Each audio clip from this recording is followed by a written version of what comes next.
गुरुजी आपको कोटि कोटि प्रणाम।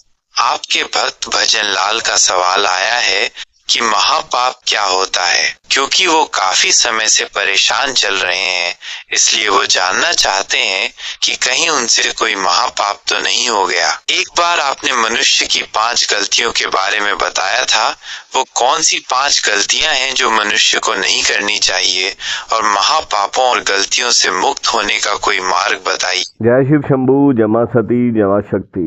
आज आप सबको बताना चाहूँगा इस सवाल का जवाब। बहुत ही श्रेष्ठ सवाल है। मनुष्य अपने मनुष्य जीवन में अक्सर यह 5 गलतियाँ और यह 5 महापाप कर देता है, पर उसको समझ में नहीं आता और वह इन गलतियों को निरंतर करता रहता है, और उसके फलस्वरूप उसे भगवान के क्रोध की अग्नि का सामना करना पड़ता है, क्रोध का सामना करना पड़ता है, पापों के दंडों का सामना करना पड़ता है, और वो अपनी सदगति से दुर्गति कर लेता है, पर मनुष्य समझ नहीं पाता। अब मैं आपको पहले प्रथम पाप के बारे में बताना चाहूँगा। प्रथम पाप है गौ हत्या, ब्रह्म हत्या। जी, ब्राह्मण की हत्या। पूजनीय ब्राह्मण सनातन धर्म में पूजनीय माना गया है, तो ब्राह्मण और गौ हत्या को सबसे महापाप कहा गया है। अब आप ये सोचते होंगे कि ब्राह्मण की हत्या महापाप क्यों है, ये आपने हर जगह सुना होगा, पर मैं आपको बताऊं ब्राह्मण हत्या महापाप क्यों है और उसका क्या फल मिलता है। ब्राह्मण हत्या से आप अगर कर देते हैं और किसी भगवान की सेवा करने वाले ब्राह्मण की अगर आप हत्या कर देते हैं, जो प्रथम महापाप है, अगर आप हत्या कर देते हैं या ब्राह्मण की हत्या कर देते हैं, तो आपके जीवन में 3 जन्मों तक दरिद्रता रहती है। आप सोचते हैं, आपने बहुत से लोग देखे होंगे मेहनत करते हैं और इतनी मेहनत करते हैं पर कमा कुछ नहीं पाते, हमेशा ये जीवन में गरीब आते हैं, गरीब चले जाते हैं, इस धरती पर कुछ भी अर्जित नहीं कर पाते, सिर्फ दाल रोटी और गुजर बसर ही करके रह जाते हैं। हो सकता है उन्होंने ब्राह्मण हत्या करी हो, क्योंकि ब्रह्म हत्या का पाप जो महापाप है, और इसी तरह से जो गौ हत्या का महापाप है, वो 3 जन्मों तक मनुष्य को दरिद्रता लाता है। दरिद्रता से मेरा मतलब है गरीबी के आपको दर्शन होते हैं और आप गरीब रहते हैं अगर आप ब्राह्मण हत्या या गौ हत्या करते हैं तो। दूसरा जो महापाप है कन्या हत्या। जी, कन्या की हत्या जो ये महापाप है, ये थोड़ा बड़ा है, और मैं आपको सतयुग, द्वापर, त्रेता युग और कलयुग के नजरिए से ये महापाप को बताना चाहूँगा। कुंवारी कन्या की हत्या महापाप है, मैं आपको बताऊं, और यह कुंवारी कन्या की हत्या नहीं करनी चाहिए। अब कलयुग में जो हत्याएं हो रही हैं वो कन्याओं की हो रही हैं गर्भ में हत्या, तो भूज गर्भ हत्या भी महापाप है, जो मैं आपको बताऊं। इसके करने वाला व्यक्ति सदैव जीवन में चिंतित रहता है, सदैव जीवन में दुखी रहता है, और कभी भी वह सुख के दर्शन नहीं कर पाता, मैं आपको बताऊं। और यह पाप इसीलिए और बड़ा है, जैसे हमारे वैविचारिक क्रियाओं में स्त्री का शमन कर लेते हैं, स्त्री से जबरदस्ती वो कृत्य क्रियाएं करते हैं जिन्हें मैं अपनी जुबान से नहीं बोलता। ऐसे पर कर्म करने वाले व्यक्ति को जीवन भर भगवान दंड देते हैं, और उसका इतना बुरा फल मिलता है कि वो अंत में भयंकर मौत मरता है, और उसके जीवन में सुख अगर आ भी गया हो तो क्षण भर का रहता है। इतना भयंकर पाप होता है ये स्त्री के समन, स्त्री का दमन, या स्त्री के साथ जबरदस्ती अनैतिक कार्य करना, या स्त्रियों से जबरदस्ती अवैध संबंध रखना, या भूगर्भ हत्या करना, स्त्रियों की गर्भ में ही हत्या कर देना, या कुंवारी स्त्री की हत्या करना।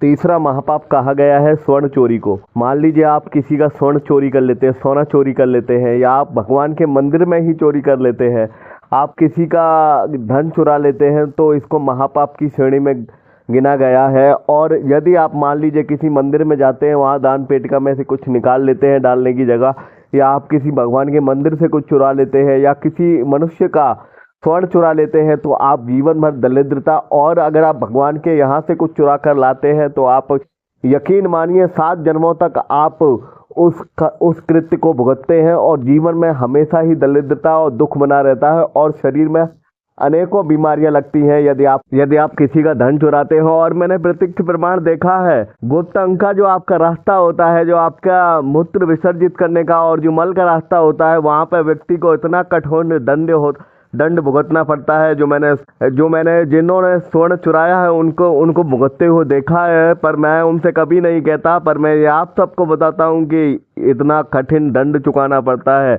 मैं आपको बताऊं, चौथा महापाप है गुरु की अवहेलना। और अपने माता पिता की अवहेलना। क्योंकि आपने देखा होगा मनुष्य आजकल गुरु की अवहेलना बहुत करता है, किसी की गुरु की अवहेलना नहीं करनी चाहिए। मैं आपको बताऊं, जैसे आप सबने आजकल सुना होगा कि एक सोशल मीडिया पे एक महाराज जी कथावाचक एक बहुत व्यक्ति है जो काफी ट्रोल किया जा रहा है, उसका काफी मजाक काफी उपवास उड़ाया जा रहा है। आखिर मान लीजिए कोई कितना भी गलत व्यक्ति हो, कितना भी अच्छा व्यक्ति हो, कुछ कुछ संत महात्मा जेल चले गए हैं या कुछ कुछ व्यक्ति कुछ गलतियां कर देते हैं। हजारों भीड़ों को संभालना और हर एक के सवालों का जवाब देना इतना आसान नहीं होता। मैं आपको बताऊं तो कभी कभी व्यक्ति कुछ अभद्र मुंह में से या कुछ गलत निकल जाता है तो उसको आपको सोशल मीडिया पे ट्रोल नहीं करना चाहिए। किसी भी भगवान के भक्त का या किसी भी गुरु श्रेणी के पद पे अगर वह व्यक्ति बैठा है तो उसको भी मर्यादित रहना चाहिए और उसका भी सम्मान करना चाहिए। उसको इस तरह से अपमानित नहीं करना चाहिए, यह महापाप की श्रेणी में आता है। यदि आप अपने माता पिता का, अपने बड़े जनों का, अपने श्रेष्ठ जनों का अगर उनका कहना नहीं मानते, उनकी अवहेलना करते हैं, उनका निरादर करते हैं और उनसे व्यभिचारिक क्रियाएं करते हैं, उनकी मारपीट करते हैं, उनके साथ द्वेष करते हैं, उनको परेशानियां पहुंचाते हैं तो आप यह भी महापाप की श्रेणी में आता है। आपको इसका बहुत ही दुष्परिणाम भुगतना पड़ता है। और आपने सुना होगा पितृ नाराज हो जाते हैं, तो पितृ की नाराज होने की भी समस्या इसी वजह से बनती है कि आप अपने पितरों को या आप अपने बुजुर्गों को सही तरह से सम्मान ना जीते जी दिया है आपने, ना ही आप मरने के बाद दे रहे हैं। तो मैं आप सबसे कहना चाहूँगा ये चौथा जो महापाप है यह कोई भी ना करे। और यह बहुत ही, इसका दंड क्या होता है? इसका दंड यह होता है कि आप हमेशा ही जीवन में तरक्की करते करते रुक जाते हो, एक मुकाम पर ऐसे आ जाते हैं जहां आपको कष्ट, दिक्कतें और परेशानी भुगतनी पड़ती है। पहले आप कामयाब होते हैं, फिर कामयाबी आपकी रुक जाती है, आप बिल्कुल ही ऐसी अवस्था में आ जाते हैं कि आप गिरते ही चले जाते हैं। तो आपको इस तरह की समस्या से अगर आप जूझ रहे हो तो आप समझ लीजिए कि आपने चौथा महापाप कर दिया है। और पांचवा जो महापाप है मदिरापान, जुआ खेलना और स्त्री के साथ घरेलू हिंसा करना, यह भी एक पाप है जो कलयुग में अनेकों बार मैंने देखा है। इससे जुड़ा हुआ व्यक्ति बहुत ही दुख उठाता है और अकाल मृत्यु जाता है।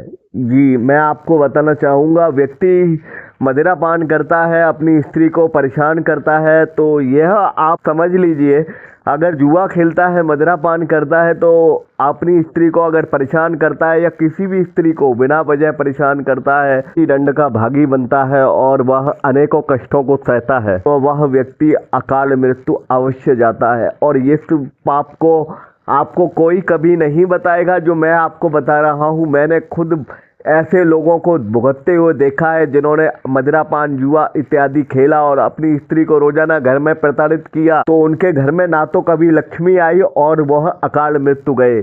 क्योंकि देखिए, जिस घर में लक्ष्मी का सम्मान होता है, जिस घर में स्त्री का सम्मान होता है, उसी घर में लक्ष्मी आती है। तो आप सबसे कहना चाहूँगा, यह महापाप मत कीजिएगा, स्त्री की रक्षा कीजिएगा। स्त्री खुश है, उस घर में लक्ष्मी भी खुश है और उस घर में लक्ष्मी हमेशा रहती है। और जुआ और दारू ये एक महापाप की श्रेणी में आते हैं सनातन धर्म में, वह भी आपको नहीं करना है। अब मैं आपको बताना चाहूंगा 5 कौन सी गलतियां हैं जो आपको नहीं करनी चाहिए। प्रथम जो महागलती है जो आप करते हैं, किसी की चुगली या निंदा करते हैं। किसी की चुगली या किसी को निंदा नहीं करनी चाहिए। व्यक्ति, किसी की चुगली या निंदा करने वाला व्यक्ति अब हमेशा ही दुख उठाता है और अपने पापों को अधिक बनाता है और अपने कर्मों को भी वह गलत कर लेता है। जो दूसरी महागलती है, वो कभी भी आपको नहीं, अपने आप को नहीं सराहना चाहिए और कभी भी आपको अपनी नज़रों से आपको नहीं निहारना चाहिए। यदि आपकी नज़र भी कभी कभी आपको लग जाती है और कभी अपनी आप श्रेष्ठता अपने मुंह से करते हैं,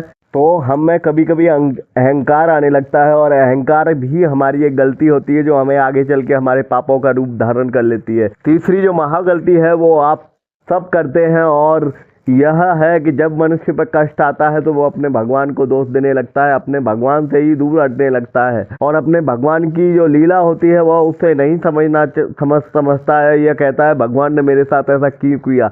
भगवान आपको अच्छे या बुरे की समझ दिखाने के लिए आपके जीवन में दुख देता है, तो आपको यह, जब आप पर कठिन समय आए तो आपको वह गलती नहीं करनी है। आपको भगवान की ओर से और तपस्या करनी है और जब आपका अच्छा समय हो मनुष्य अक्सर चौथी गलती ये करता है कि जब मनुष्य का अच्छा समय आ जाता है तब वो भगवान की पूजा अर्चना करना कम कर देता है। यह भी मनुष्य को नहीं करना चाहिए, क्योंकि मनुष्य को उस समय अत्यधिक पूजा अर्चना करनी चाहिए ताकि उसका गलत समय कभी आए ही ना।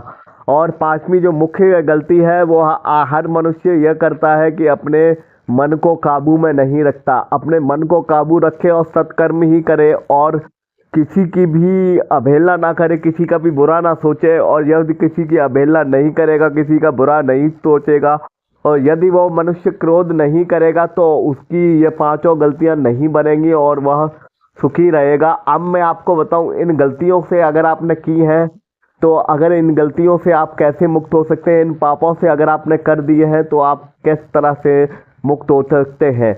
मुक्त होने के लिए विपोहन श्रवण, लिंग पुराण में जो विपोहन श्रवण है जो मैं किसी दिन आपको बताऊंगा वो कर सकते हैं। एक गंगा की स्तुति है वो कर सकते हैं आप। अग्नि पुराण में समस्त पापनाशक स्तोत्र है वो कर सकते हैं आप। और आपको मैंने बताई है द्वादश ज्योतिर्लिंगा स्तुति सबसे श्रेष्ठ है। द्वादश ज्योतिर्लिंगा स्तोत्र जो सबसे अच्छी स्तुति है सारे पापों का नाश के लिए। और बाणासुर कृतम स्तोत्र भी सबसे अधिक जल्दी पापों का नाश कर देता है। और मैं आपको बताऊं, आप अगर इनमें से कुछ भी कर लेते हैं तो आपको सभी पापों से मुक्ति मिलती है और सभी पापों के सभी प्रकार के पापों से नाश हो जाता है आपको और आप रुद्रलोक को पाते हैं। यदि मैंने आपको बाणासुर कृतम स्तोत्र भी बताया है और मैं आपको समस्त पापनाशक स्तोत्र भी बताया है, यदि हमारे सोशल मीडिया के श्रोताओं को जिन्हें यहाँ ना पता हो या जिन्हें भी नहीं पता हो वो हमारे माध्यम से लिखवा सकते हैं, बताऊंगा। और मैं आपको बताऊं, अगर आप कुंडलीकाक्ष, ऋषिकेश, माधव अगर आप नाम जाप करते हैं, विष्णु के भक्त हैं, नारायण के भक्त हैं तो आपके पापों का नाश होता है। यदि आप माता रानी के भक्त हैं, नवरात्रे चल रहे हैं तो जय मां सती, जय मां शक्ति, जय मां दुर्गे, जय मां काली, जय मां वैष्णो अगर आप नाम जाप करते हैं तो आपके सारे पापों का नाश होता है। अगर आप महादेव के भक्त हैं तो शिव शिवोहम आपको जाप करना है, आपके सारे पापों का नाश होगा, आप सदैव खुश रहेंगे। यदि आप प्रभु श्री राम, भगवान श्री राम के भक्त हैं तो सीता राम हनुमान जाप करना है। यदि आप कृष्ण और राम के भक्त हैं तो आपको हरे राम हरे कृष्णा जाप करना है। यदि आप राधा माँ के भक्त हैं तो सिर्फ दिल से बोलिए किशोरी बरसाने वाली के लिए राधे राधे और आपके हर कष्ट, हर विपत्ति, हर तकलीफ आपकी हर दूर हो जाएगी। और मैं आपको सबको यह सोशल मीडिया के श्रोताओं को कहना चाहूँगा, आप सब यह नाम जाप अवश्य करें, आपकी तकलीफें दूर होंगी।